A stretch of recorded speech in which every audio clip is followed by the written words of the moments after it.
Assalamualaikum warahmatullahi wabarakatuh. Perkenalkan, nama saya Raisa Nintang Alifia. Saya kelas 6A. Saya perwakilan dari SDN Nanjung 01. Di sini saya akan membacakan sebuah pidato dari buku cerita yang saya baca. Judul dari buku cerita tersebut adalah Memantapkan Keinginan. Penulisnya adalah Wawan Setiawan dan penerbitnya adalah Satria Sakti. Buku ini diterbitkan cetakan ke-1 pada tahun 1995, cetakan kedua pada tahun 1997. Buku ini mempunyai 72 halaman dengan 10 bab. Para hadirin yang berbahagia, Assalamualaikum warahmatullahi wabarakatuh. Pada kesempatan yang berbahagia ini, izinkanlah saya untuk berbicara tentang pentingnya memantapkan keinginan untuk terus belajar dan menggapai cita-cita. Di dalam hidup ini, setiap orang memiliki impian dan harapan untuk mencapai tujuan yang mulia. Namun, untuk mewujudkan keinginan atau impian tersebut, kita perlu memiliki tekad yang kuat untuk terus belajar dan berusaha dengan gigih. Proses belajar adalah kunci dalam menggapai cita-cita kita. Belajar bukan hanya sekedar menghafal fakta, tetapi juga proses pemahaman, refleksi, dan pengembangan potensi diri. Belajar mengajarkan kita untuk berpikir kritis, beradaptasi dengan perubahan, dan menghadapi tantangan yang bijaksana.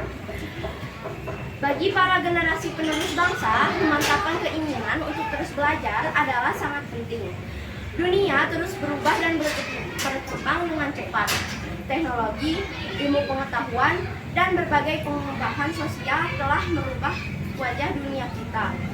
Dalam menghadapi tantangan zaman, belajar menjadi landasan kuat untuk mencapai cita-cita dan menjadi pribadi yang berkualitas.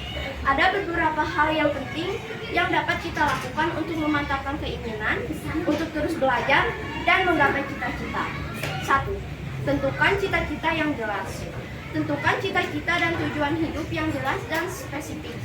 Ketika kita memiliki tujuan yang jelas, kita akan lebih termotivasi untuk belajar dan berusaha mencapainya. 2. Bangun semangat berprestasi.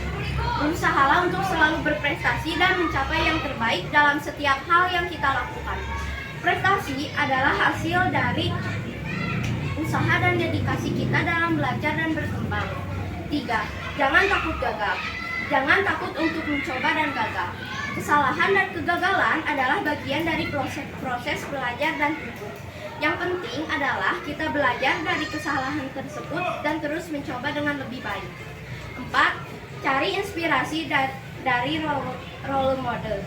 Cari inspirasi dari orang-orang yang telah mencapai cita-cita yang serupa dengan kita.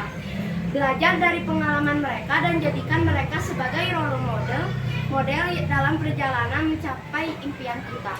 5. Rencanakan dan berkomitmen. Buatlah rencana yang jelas untuk menggapai cita-cita. Berkomitmen untuk terus belajar dan bekerja keras dalam mencapai tujuan tersebut. 6. Jaga semangat dan optimisme. Jaga semangat dan tetap optimis dalam menghadapi rintangan dan tantangan. Keyakinan diri dan optimisme akan membantu kita untuk melewati berbagai kesulitan dengan lebih baik. Para hadirin yang saya muliakan, menggapai cita-cita adalah impian setiap individu. Namun, impian tersebut hanya akan menjadi kenyataan jika kita memiliki keinginan yang kuat untuk terus belajar dan berusaha dengan sepenuh hati. Jangan biarkan diri kita terhenti oleh rintangan atau ketakutan dan kegagalan. Jadikan proses belajar sebagai bagian tak terpisahkan dari perjalanan mencapai impian kita. Sebagai generasi penerus bangsa, mari kita berkomitmen untuk terus belajar dan berkembang. Jadilah pribadi yang berdaya saing, berwawasan luas, dan memiliki kepekaan terhadap perubahan. Melalui bekerja keras dan belajar, kita akan mampu mencapai cita-cita dan menjadi agen perubahan yang positif bagi masyarakat dan bangsa. Terima kasih atas perhatian dan kesetiaan Anda untuk terus belajar dan menggapai cita-cita. Semoga langkah-langkah kita dalam belajar akan membawa kita menuju masa depan yang cerah dan gemilang. Terima kasih dan sekian dari saya. Wassalamualaikum warahmatullahi wabarakatuh.